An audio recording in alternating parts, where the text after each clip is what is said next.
Gaussian elimination algorithm.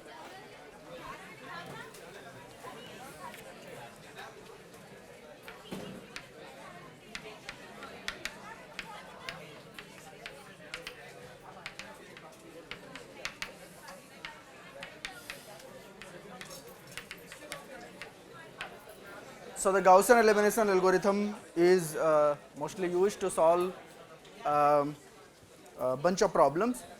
One of the problem which we today see is going to be used to solve system of linear equations. So first I am going to describe what the algorithm does, and then eventually we come to give a proof that it works actually what we expect it to work. So what is Gaussian elimination algorithm? Let's think of a set of all m by n matrices over a field F. So this is supposed to be set of all m by n matrices with entries uh, in the field F. So this means we fix a field F and we fix these numbers m and n. They are natural numbers and they are greater than or equal to 1 certainly. And on this set we define three operations, and these operations we have already talked about. They are called row operations.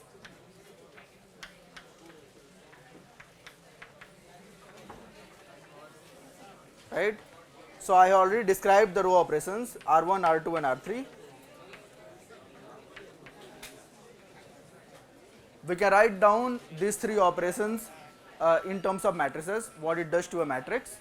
So let me write down this as a bigger example to demonstrate you. Suppose I have the matrix with entries A11, A12, A1n and so on, and then I have AM1, AM2, AMN, and so what is the operation R1?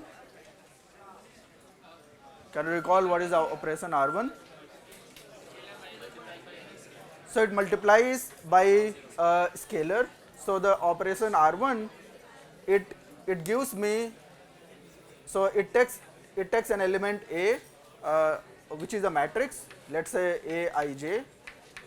Its entries are Aij, and this operation gives me another matrix E of A. Let's say it has entries Bij. So the operation R1, this will give me that entries of the matrix B, which is Bij. This is going to be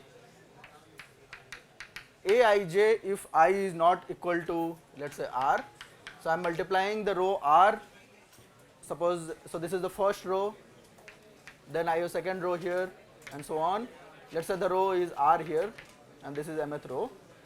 So the entries of rth row are going to be AR1, AR2 and ARN, right? So what the operation R1 does, it multiplies each of these entries here by a constant C, right?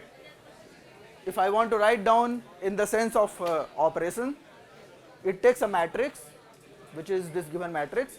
It gives me a new matrix of which entries are going to be given like this.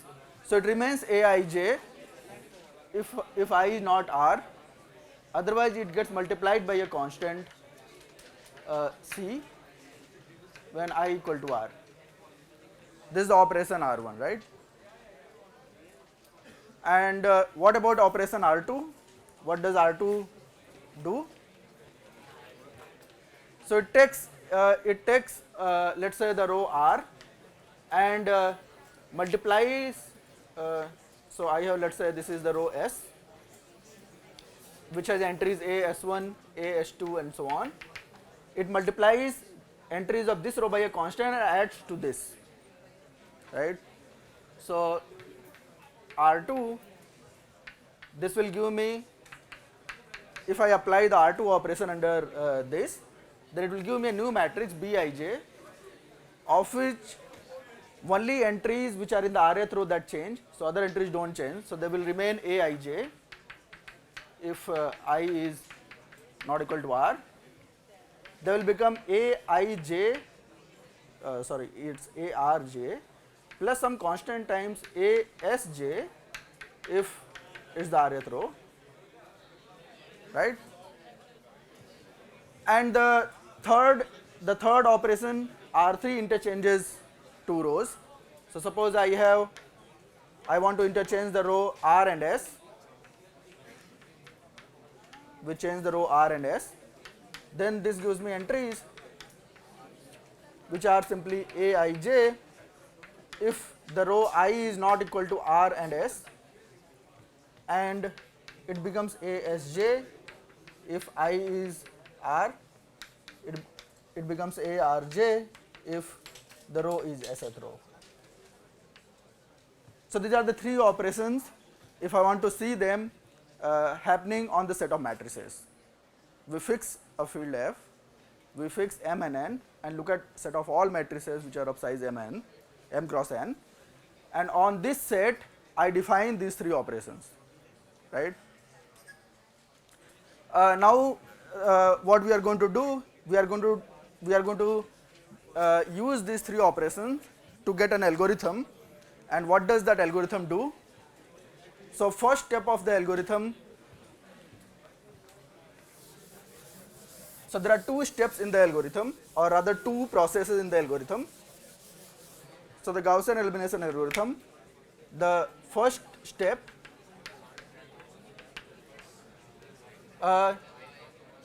begin with a matrix. So what is fixed? Let's write down here what is fixed already. Fix M, N and a field F. This is already fixed. So we begin with a matrix A with, let's say, entries Aij. Reduce it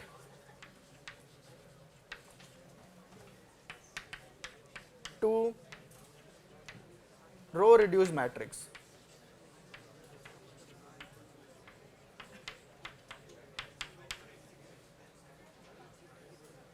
By a finite sequence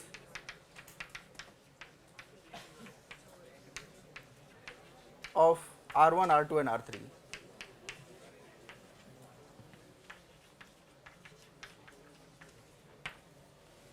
So now the question is, what is a row reduced matrix, and we want to reduce any given matrix to a row reduced matrix, right? So let's define what is a row reduced matrix, and then we understand the process how I can reduce the matrix to a row reduced matrix. So let me erase this here, and first write down the definition of row reduced matrix. So there are two steps, we will write down the step 2 later, this will describe later. So what is a row reduced matrix?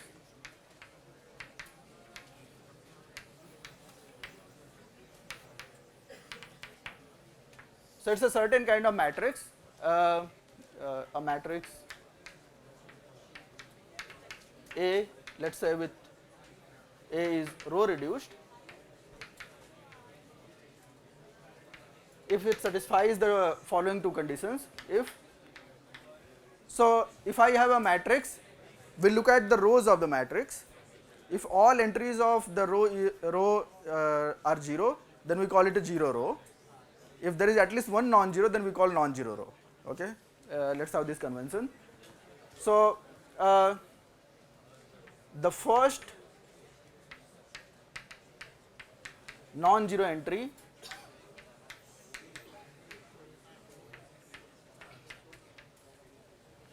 of a non-zero row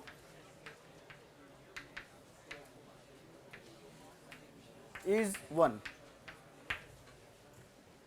If I have a non-zero row, the first non-zero entry I see, it should be always 1. Yeah, that's the first condition for a matrix to be row reduced matrix. The second condition, And once I see a row and there is a first entry which is, so let me explain it by example. So let's keep this example in mind here, that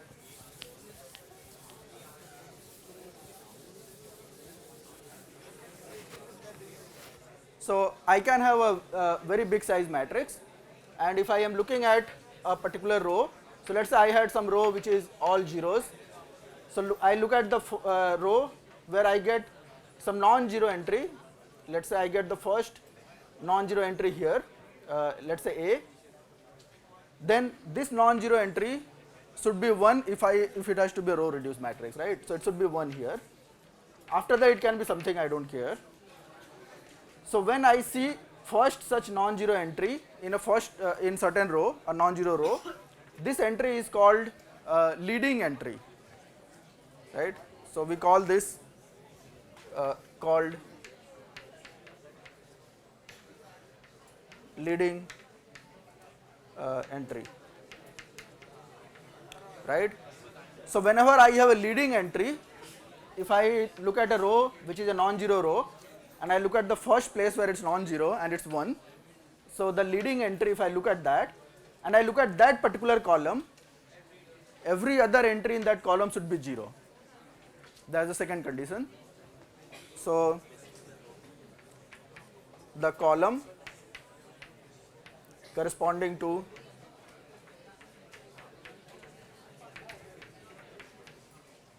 a leading entry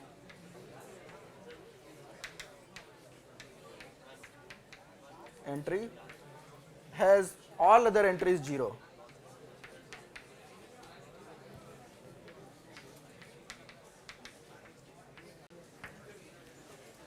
These are the two properties required for a matrix to be row reduced matrix.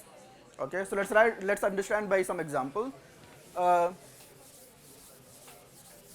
If I write down a matrix, let's say 0, 0, 1, 0, 2.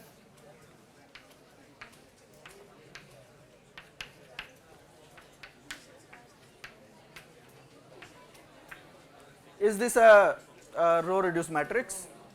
Why? So we check these properties. So I look at so I start looking at the first condition. The first condition says that if I look at any row, if it is non-zero row, that means at least one entry is non-zero, then the first place where I see non-zero, that entry should be 1. So here it's satisfied. But if I look at the second row, and again I look at the first non-zero entry, that happens here, but this is not 1. So it's not, it doesn't satisfy the condition 1. It also doesn't satisfy condition 2, because if I look at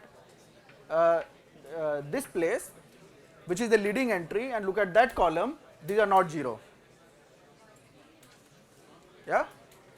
So this is certainly not a row reduced matrix. What if I make this 1? If this is the problem, let's declare it 1. Let's declare this also 1, right? So what are the leading entry? The leading entry is here, leading entry is here, leading entry is here. Is this a row reduced matrix? So the condition 1 is satisfied, but if I look at the condition 2, that's not satisfied. Because if I look at the leading entry, this, every other entry in that column should be 0. That's not the case here. Yeah? So this is not a row reduced matrix. Is this clear? The definition of row reduced is clear? Anyone has any doubt? Now let's prove the step, let's do the step 1. Step 1 is an algorithm which says that if I begin with any matrix, I can reduce it by using the 3 row column operations, R1, R2, R3, to a matrix of this kind, a row reduced matrix. Okay, let's do that. So best way to understand this maybe is by an example. Let's write down the example. So let's say, okay, so 0, 3, 1, minus 2.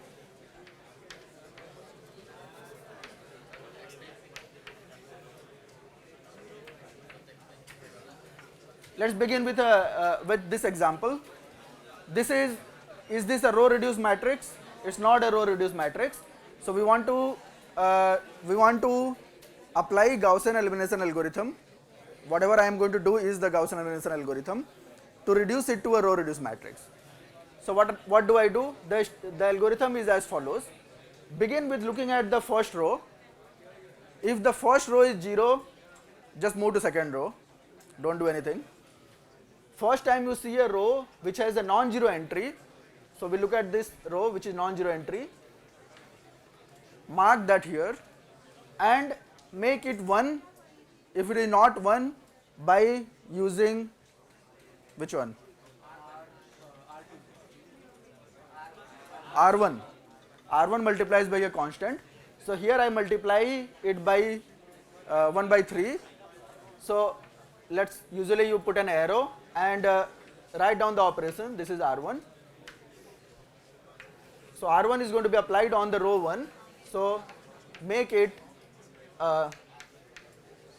leading entry 1, and I don't do anything to the other rows.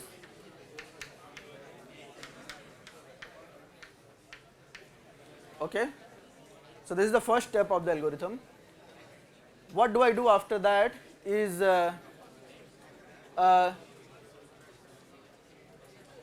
when you see the leading entry, now it has become 1. So again keep this box marked here. I use this to make every entry below that 0. I can do that using R2. So because the advantage of this process is that it will not change anything in the column before that, right? Because it's 0 here, it will not change these entries. It will only change these entries. It will do something on this side, but let's not worry about that right now. So I apply that here. So I multiply this by 2 and subtract here. So I don't change the, so I am applying the operation R2. So I don't change this. This is 1 by 3 minus 2 by 3. I keep this leading entry. Multiply by 2 and subtract here. So this doesn't change because this is 0 here. So this will not change, right? Now this will become 0 here. And this will become minus 2 by 3. And what will happen here?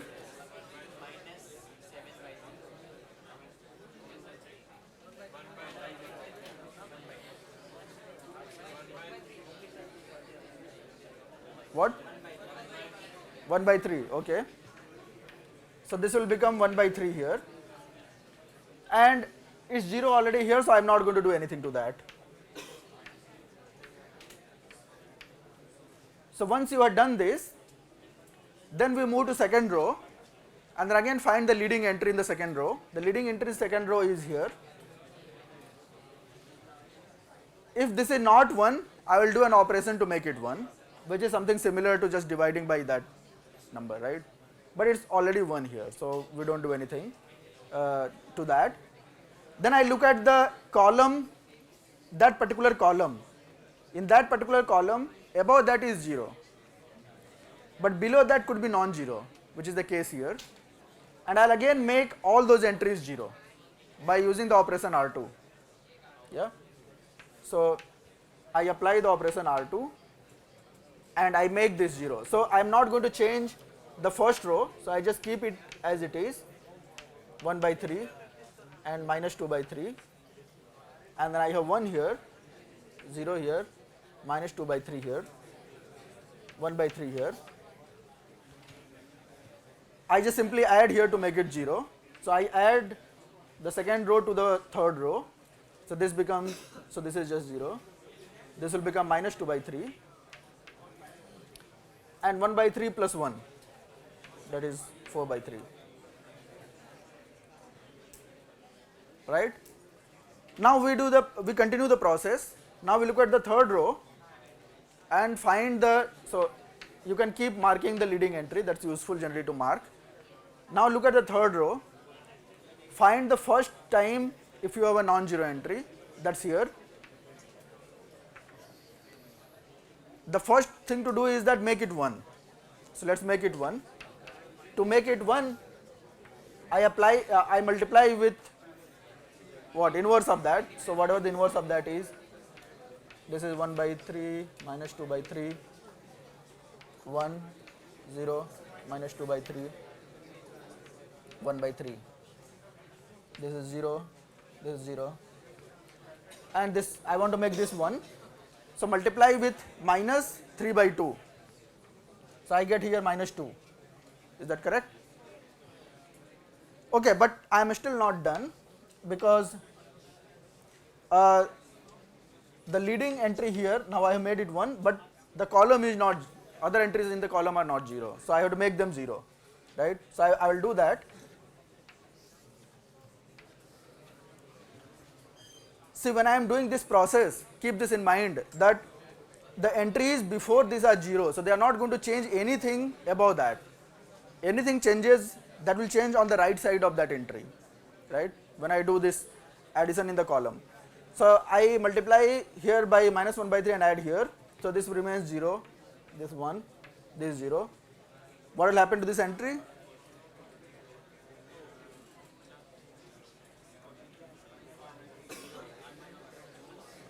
Calculate and tell me quickly.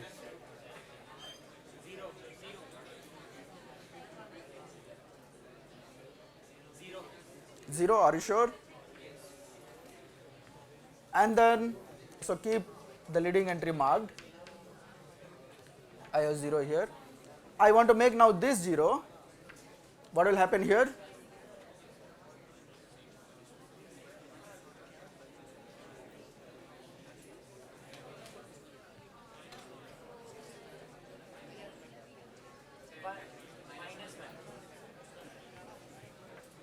I don't know, I am just writing whatever you say. So 0, 0, 1 here, minus 2. Now this matrix satisfies all the two properties. So this is the row reduced matrix. This process of reduction, starting from a matrix and getting to a row reduced matrix by using this operation, that is called Gaussian elimination algorithm.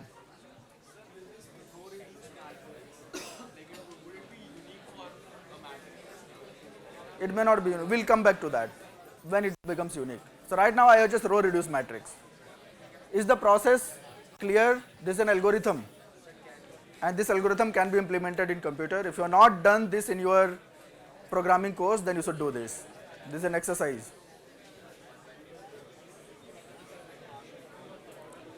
May not be a compulsory exercise, but certainly people who like programming should do this. So begin with any matrix. So what will be your algorithm? Your algorithm should take entry m and n and declare a field so that you can feed those entries. So begin with a matrix of size whatever m and n you decide. Then you write an algorithm which will do this process, which will take this R1, R2, R3. Look at the leading entries. First it makes it 1, then make everything in the column 0, then move to the second row and so on, and it does the process till all this is achieved. So your algorithm should begin with taking any matrix, and output should be a row reduced matrix. Yeah? Is this clear? This algorithm, whatever I explained here, it's not very difficult to see that it will work in general for any matrix. It will work for any m by n matrix. Anyone has any question about this?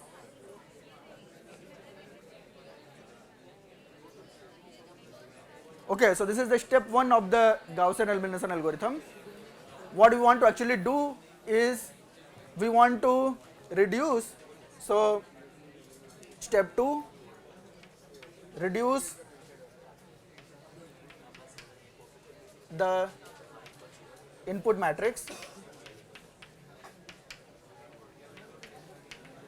A to what is called row reduced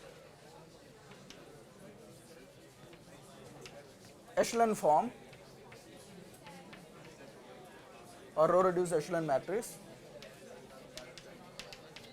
So I have to define what is, let's write in, sometimes in short form you write RRE.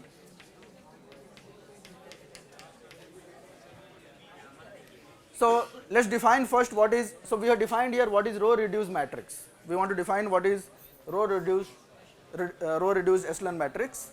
So let me write down here. And again, my claim will be that I can do the following process, that begin with any matrix, I can reduce it to the matrix of this form, what is called RRE matrix. So what is the definition of row reduced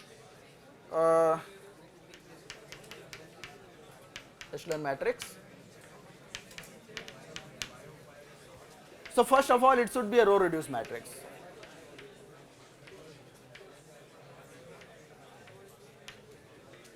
So it should satisfy the earlier two properties, what we wrote down, right? It should satisfy more properties. And what are those properties? That if you have a zero row, then it should be towards the end, towards the bottom. So any non-zero, any zero row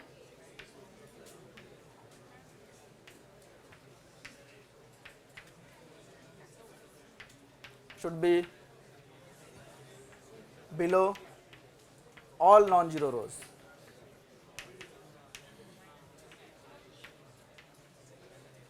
Right? We did not ask for that here when we were writing row reduced matrix. If I had 0 here, I simply just move to the second row and start looking for non-zero entry. So I could at the end have a matrix of whose first row is 0. But thus, the condition required here for echelon matrix is that if there is a 0 row, that all entries in a row are 0, then they should be at the bottom. Third property, this is more important and interesting property, that when you find the leading entries, so for example I have found the leading entries here. So look at the leading entry, the first row's leading entry is at second place, second row's leading entry is at the first place, third row's leading entry is here at the third place. What should happen is that leading entries should be in the decreasing, or whatever you want to say, increasing order. The first row's leading entry should come before the second row's leading entry. This should not happen. This should have been here if you want it to be in echelon matrix form, right? So let's write it down. 3. Let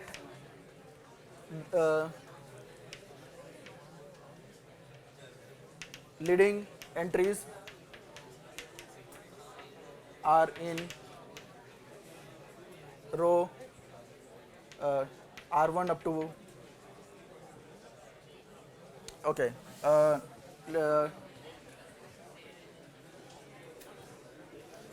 in row R1 up to Rk, and the corresponding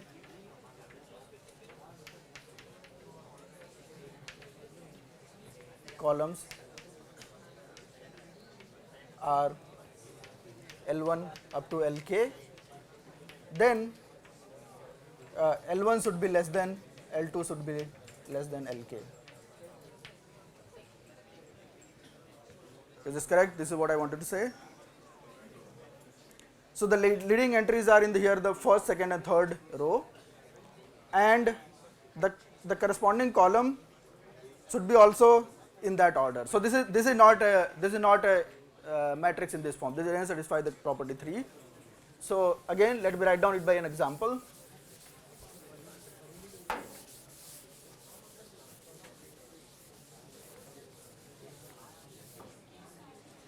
So example. So if I take this matrix, okay, the first simplest example is to take identity matrix. This matrix is in this form, right? But if I have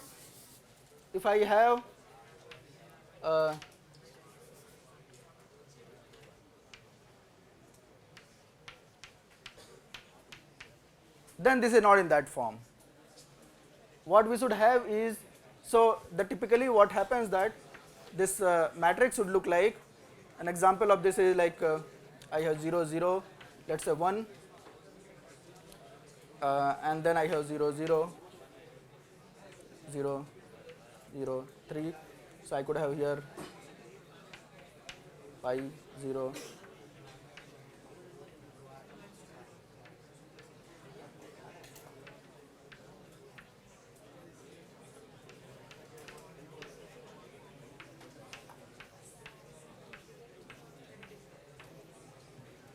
right. So of course, because of the 3, it's not an echelon matrix. So first of all, I have to make it 1. If I want an example of, it's not even row reduced, so I have to make it 1. And if I look at the leading entries, they are in increasing order. This is what should happen, right? So typically, if you want to draw a line, so the best way to check what happens is that draw a line, go up to the first leading entry, and then keep going until you see the second leading entry, then keep going down, then go down here, and then again do the same process. It should look like a step. You should never be going back. If you need to go back, then it's not in that form. That's the best way to trace and check. It might look childish to do 3 by 3, but if you have 1000 by 1000, then you will realize that it's a good way of doing that.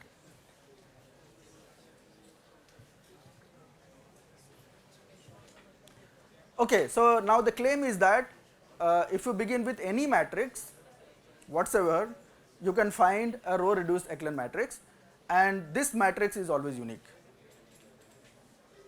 Yeah, so that answers the uniqueness question. So let me write down first this statement. Yes. So the theorem, let A be an m by n matrix. The Gaussian elimination algorithm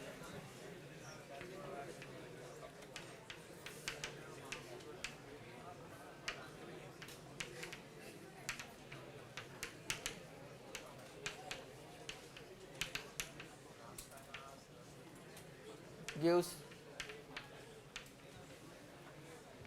or rather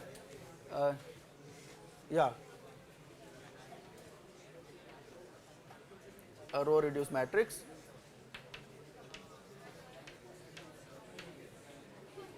echelon matrix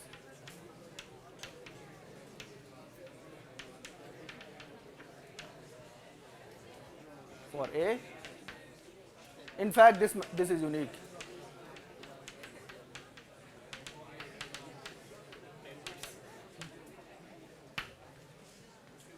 Okay, so the first part is easy to see, and that is because of the algorithm what I described.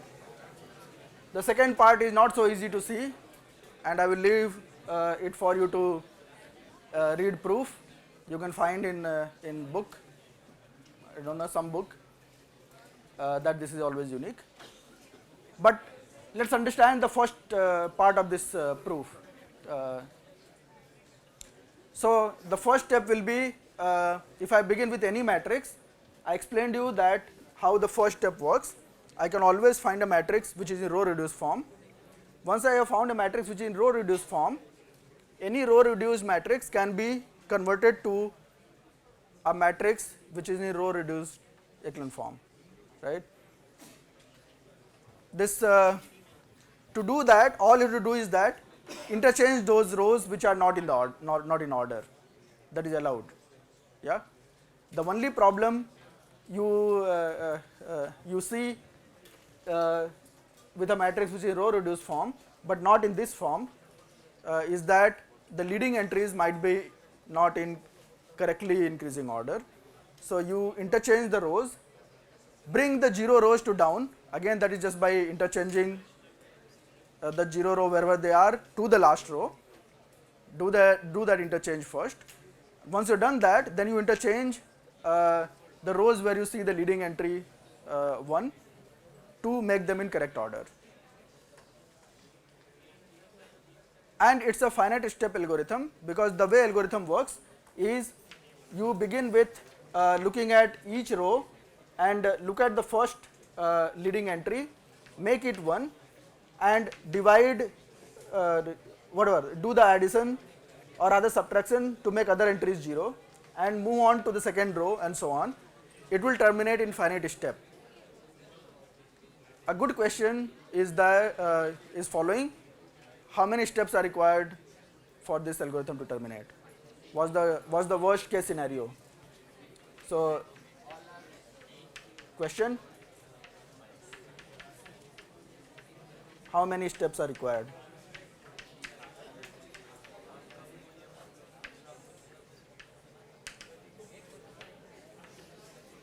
Certainly for those who are interested in algorithm or programming, they should worry about this question. So it's clear that this algorithm will terminate in finitely many steps, and that is what proves the first part of this theorem. Yeah. Now our original problem is to solve a system of linear equation, right? How does this algorithm now helps us back in solving a system of linear equation? I also want to give you, so okay, maybe I should also explain you a little bit what is happening overall, right? So let's go back to what I said in the beginning, that I look at, so I begin with fixing M, N and a field F.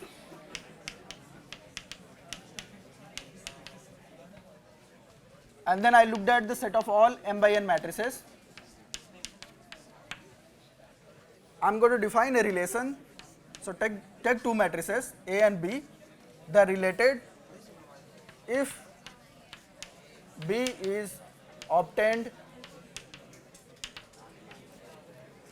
from A by a finite sequence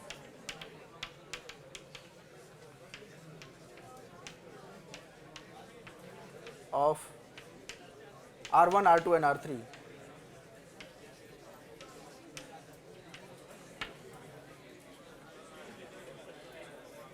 If I begin with a matrix, if I applied finitely many times R1, R2 and R3 and reach to some other matrix, we'll say that these two matrices are equivalent. Yeah? Matrix which you get at the end, that matrix is unique. I am not proving that. The proof is technical. I am not proving that.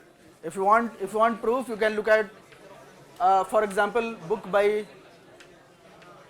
Bezier, which is Introduction to Linear Algebra. You can find in some other book. There are many books, but you can certainly find a proof here for the uniqueness of row reduced echelon form. Okay, so there is another way of saying why it will be unique. I will explain that part. So let's look at A and B, two matrices. If I can obtain one matrix from other by a finite sequence of row operations, then I say that these two matrices are equivalent or row equivalent. Yeah. What is the definition of?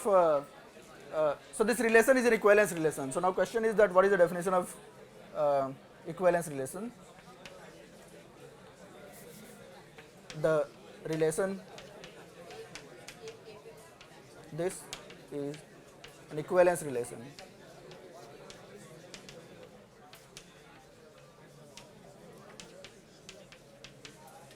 What is the meaning of equivalence relation? You know some set theory, right? You know equivalence relation. So I have a set, on this set I have defined relation, right? A is related to B when this property is satisfied. My claim is that this relation is an equivalence relation. What is the definition of equivalence relation? It should satisfy three properties. It should be reflexive, symmetry and transitive. What is reflexive?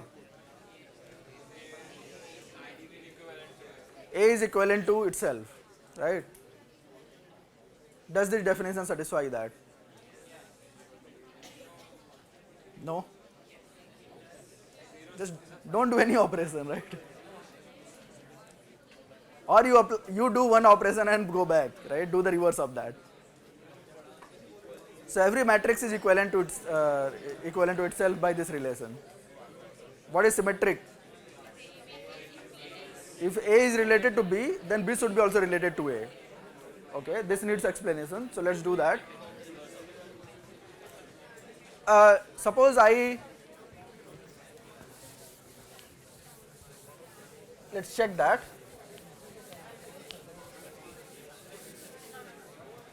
So we need to check if A is related to B, then B is related to A. Yeah. So what is the definition of A is related to B? I go from A to B by using a finite sequence of those operations, right? These are going to be R1, R2, R3. One of these operations are here, and this is finitely many times. So I should, for the sake of finiteness, I should write here A K. This is total finite. Notice that each of these operations are reversible. Yeah? If I apply one of these operations, so if I have a matrix A and apply this operation to get a matrix B, I can go back from here to here. And not just that, by doing the same kind of operation. If it is R1, then I have to apply again R1 to go back. If it is R2, then I have to apply again R2 to go back. If it is R3, then again I have to apply R3 only to go back. Right? So I can, if I have done one of these operations, I can always go back. So when I actually, I was writing down this algorithm, going from one matrix to another matrix, I draw an arrow. That arrow can be done in other direction also. Yeah? And because of that, B is related to A. That's precisely the proof for B is related to A. I will do inverse of these steps. Clear? So that's the meaning of symmetry. What is transitive? If A is related to B and B is related to C, then I have to prove A is related to C. So you just keep doing that operation to reach to C, right? And this is finite, so total is finite again. So this is transitive. So what is the advantage of an equivalence relation? You can divide your whole set into equivalence classes. So set of all matrices M by N, matrices over field F, they are divided into equivalence classes. Each equivalence class represents basically one way of solving equation. Yeah? The solutions, if I now think of the system of equation, any of the matrix in one equivalence class gives me exactly the same solution. Okay, let's write this.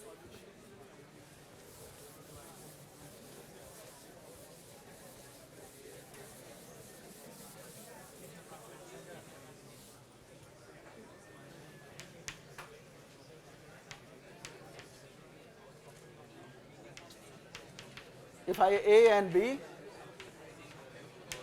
which are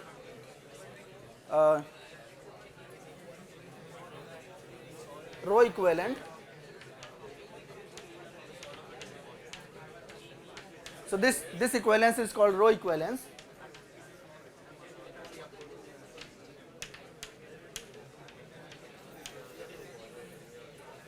So this is just the name for this equivalence class.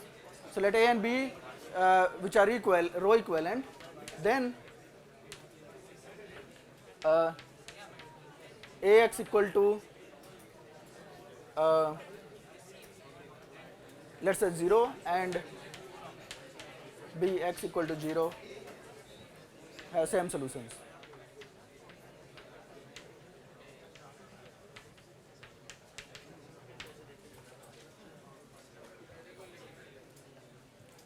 If I look at the corresponding homogeneous system of equation, then they have same solution. So what is the relation between doing this row operation and column operation? We saw that yesterday, that if I have a system of equation here, a11 x1 plus so on,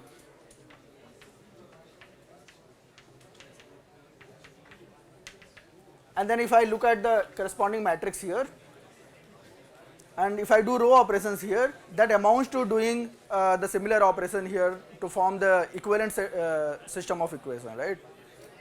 And these two things are essentially same. There is a proof for this theorem. Okay, so can we conclude something about this? So let's write down the conclusion.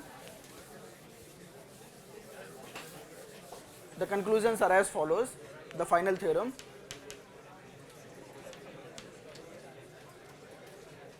So let A be an m by n matrix,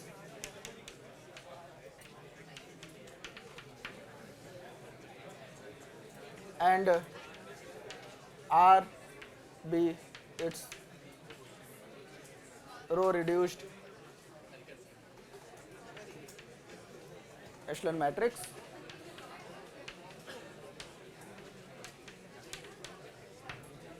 Then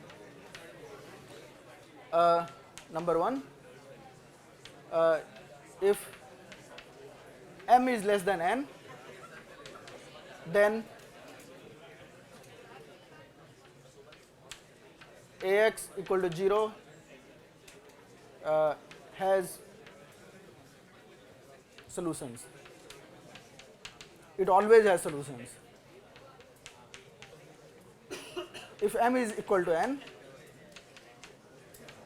then Ax equal to 0 has solution, has only solution 0 if and only if R equal to identity matrix.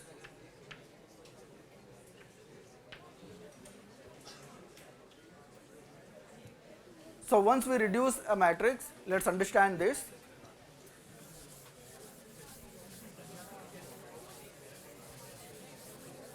What is the advantage of reducing a matrix to its echelon form? So if I reduce a matrix, I have some zeros, let's say, then I have 1 here, 2 5 here, 0, 1.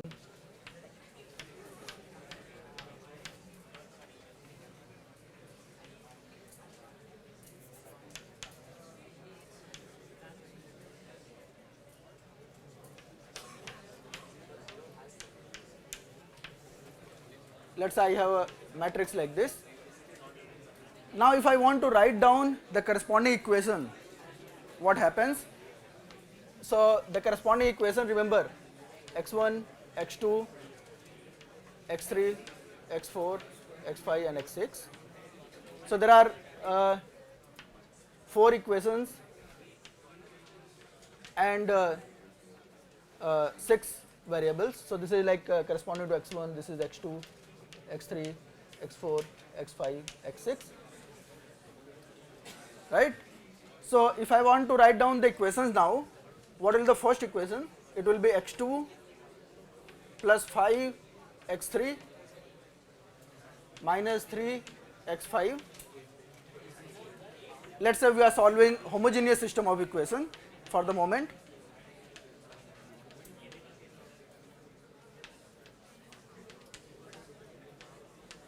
So then this equation is equal to 0. The second equation will be x4 plus 2 x5 equal to 0. The third equation will be x6 equal to 0, right? What is the meaning of these ones?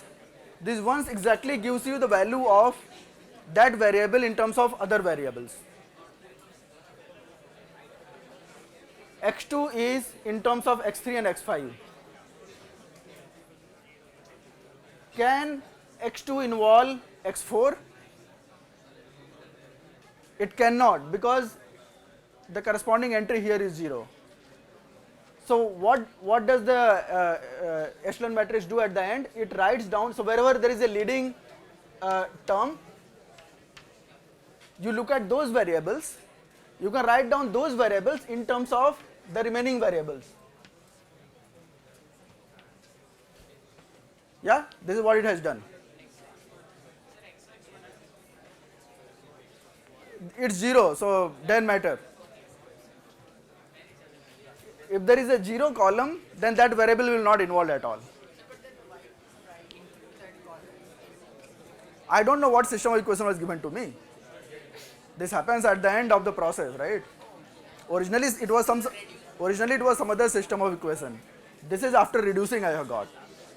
So the advantage of doing the Gaussian elimination algorithm, at the end of Gaussian elimination algorithm, you get a matrix of this kind. What is the significance of this? You write down the values of the variable. Being coefficient 1, I immediately get the value. I don't even divide, right? I don't have to do anything. So these variables will be written in terms of the variables which are not corresponding to any leading entry. This is what it does, right? So from here you see immediately, if the number of equations were less and number of variables were more than the number of equations, I will always get one free variable. So I can always write down the solution. There will be infinitely many solutions if you are thinking of real number, but it could be finite field, then it still have finite solution. So don't say infinite solution. If the field is finite, then you can't have infinite solution, right? So, but you have lots of solutions in that case. If what happens, so this is essentially the proof of the first statement. If it is a square matrix,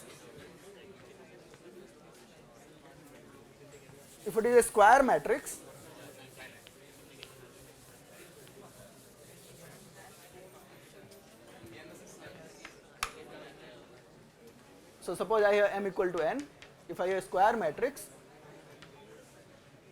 then so I will have 1, then I have 0, 0, 0 below. If I could have some entry here, let's say 2 here, then in that case it's not a leading entry, the leading entry should come somewhere else.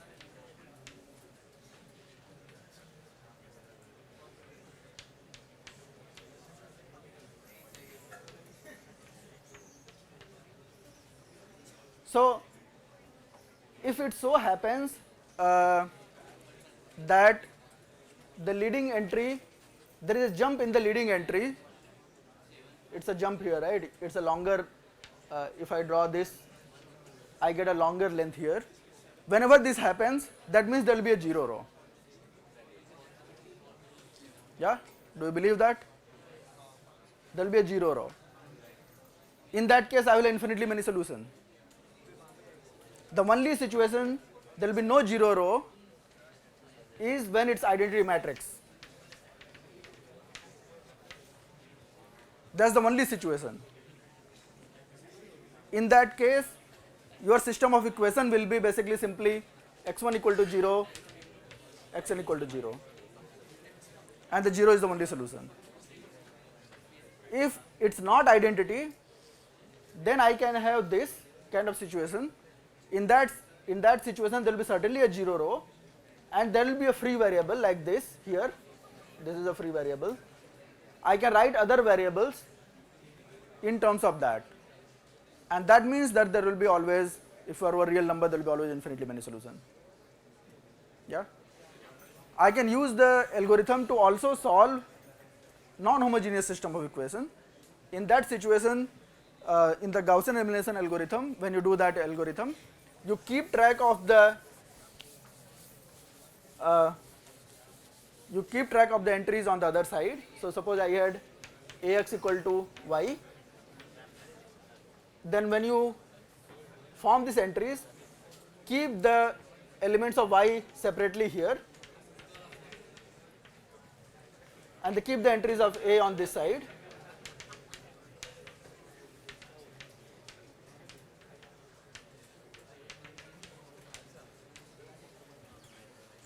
And start doing the Gaussian elimination algorithm only on these entries. Don't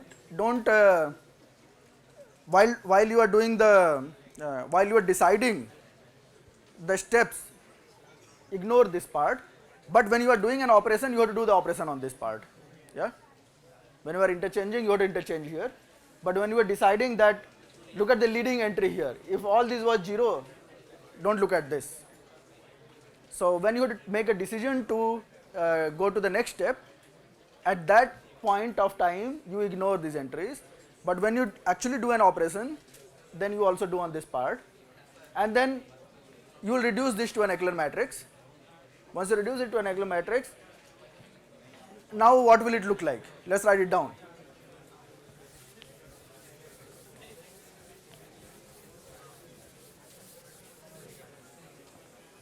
So suppose it reduces to something like, so if reduces to, let's say, a matrix where there are 1, 1, 1, for simplification, let's say that it is all these ones are, no, let's not do that. They may not be in the same place. So suppose I look at this, I look at 2 here and 1 here, so that means I have 0, 0, 0 here.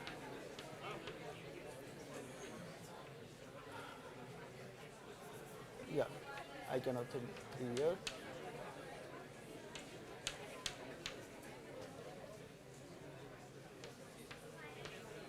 And suppose I had y1, y2 given to be some, so after this, if I get some y1 dash, y2 dash, y3 dash and y4 dash, what does this mean? That I can write x1 in terms of this variable and this variable, and of course the other side there will be this y1 entry. What is the meaning of the last row? If I try to interpret the last row, it will mean that the left hand side is 0, and if this is not 0, then there is no solution. So at the end of the algorithm, if this entry has not become 0 and there is a row of 0, then there is no solution. If all the 0 rows, the last entry is also 0, then there is a hope for solution, and the solution will be actually written in the same way as we did earlier. It's just that you have to keep on the right side these entries. So this algorithm actually gives you complete solution even in this situation. Yeah, is this clear? You have to do practice. You can actually take examples of matrices and practice this algorithm. And if you like programming, write a program for this, which gives you the final value at the end. Okay.